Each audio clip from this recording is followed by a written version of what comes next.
Listen up, folks. If somebody is pushy or forceful or defensive when you say no to something, especially sex, they probably have problems dealing with that thing. So keep saying no. If you need to remove yourself from the situation, definitely do that. But if somebody makes an advance at you and you say no, and then they try again and you say no, or you don't have the ability to say no and you just move away, or you push them off because you're trying to be friendly, just do yourself a favor and remove yourself from that situation. Don't keep that energy around you. Maybe that person is not thinking clearly because of their hormones. It doesn't always mean they're the worst person ever, but if somebody is acting like that about sex, take that as a hint to not deal with this person until you've had a conversation, or they've shown you that when you say no, they can get the fuck away from you, or just like calm down. It's things like this have happened to me before I knew how to say no. When I got a lot older, I realized that for some reason I had been conditioned to not feel comfortable saying no, or like I can say no. But get comfortable saying no. Remove yourself from the presence of people who, when you say no, continue to make advances on you, even if it is like playful or gentle on their part. It's not funny, it's not a joke. When somebody says no, it means no. And if they're mad, upset, disgruntled, any type of like emotion that's not just like caring and understanding that you said no, remove yourself from that situation, because they're not going to stop and you are going to be pressured into doing something you don't want to do. It's happened to me before. I'm proud of the progress I've made with situations like that. The current partner I have is a blessing, an angel. He's not crazy, defensive, angry, forceful, expecting sex from me, and that is a very important part of connecting with another human being. Is first of all, that sex is not your only hobby or one of two hobbies. That you're both on the same page about pornography, you're both on the same page about boundaries, what you want to do. It's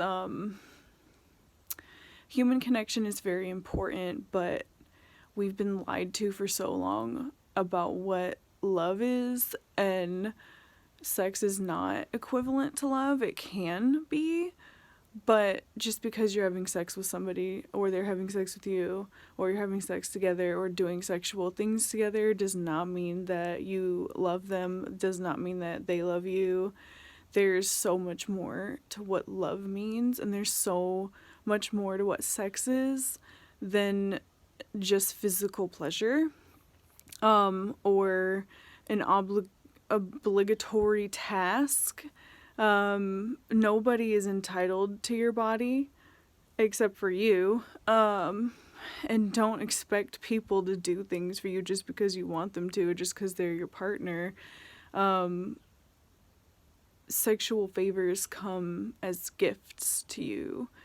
And if you're always expecting it, well, if you're expecting it from me, you're not going to get it, because that's something that we give to other person.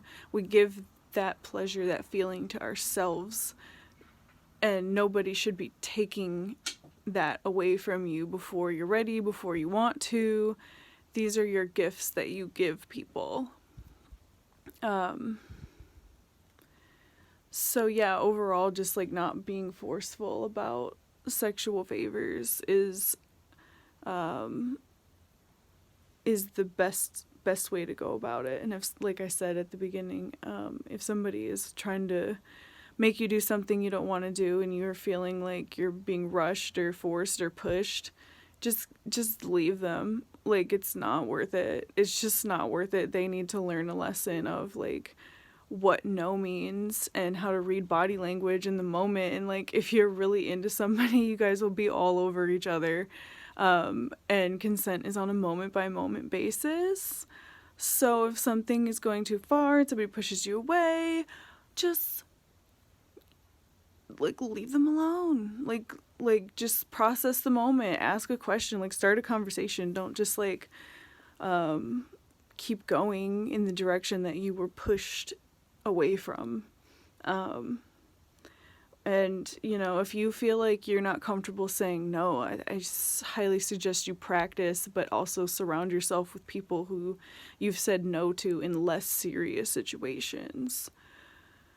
Because it can be very harmful to you when you say no and somebody still does something. When I was younger, I was pressured into my first experiences with men. They were men that I thought that I liked, but they totally took advantage of the situation. They totally took advantage of how young I was.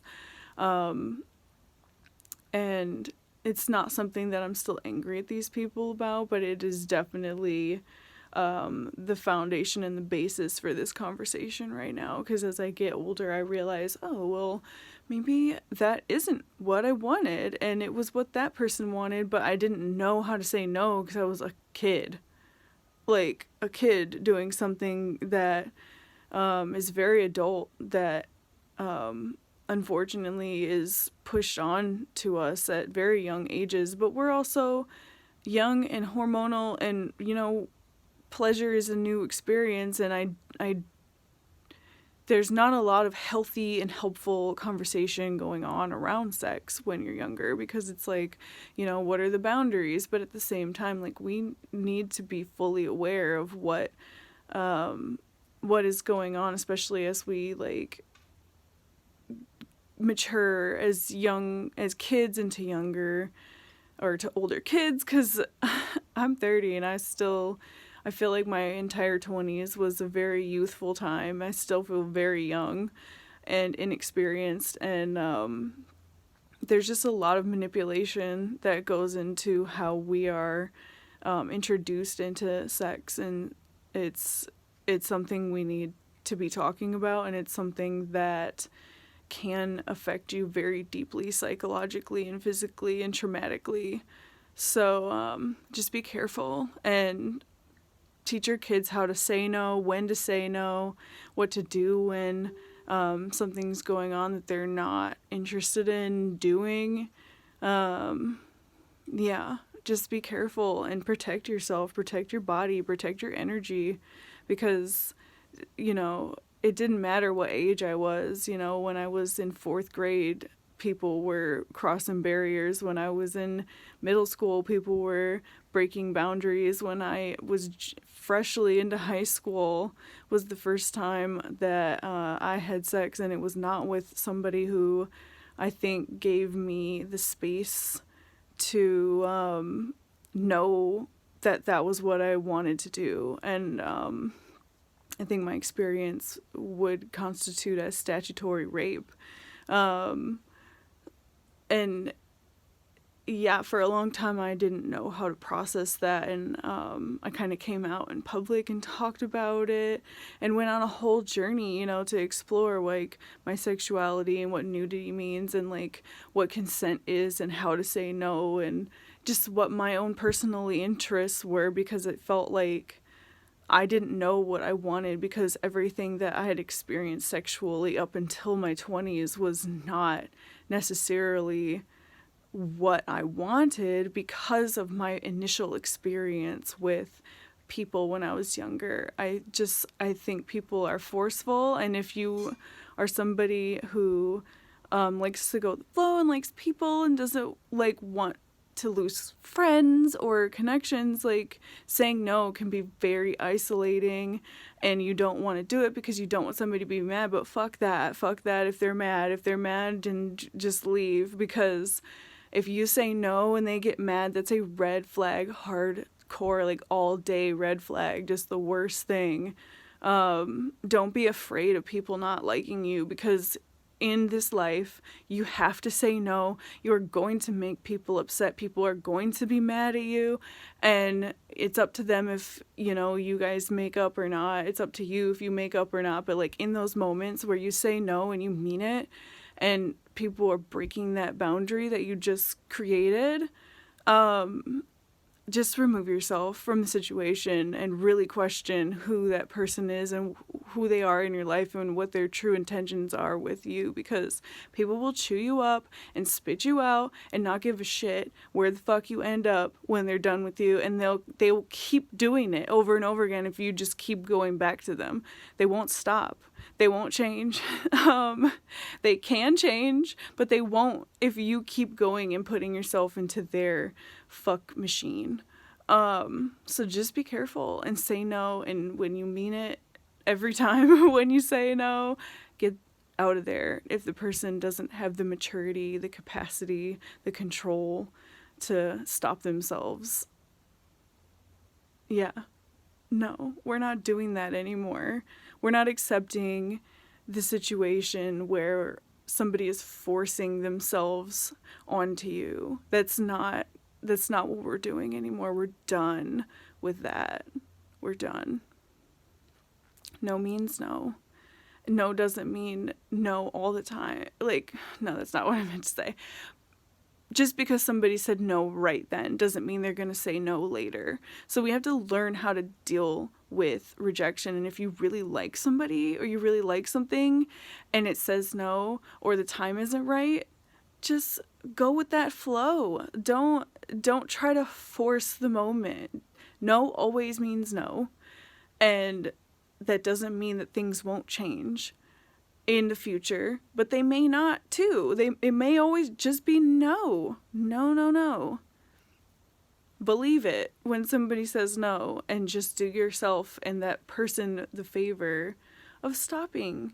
And if they can't say no audibly, the body language of being pushed away or somebody swiping your hand off of them, that means no.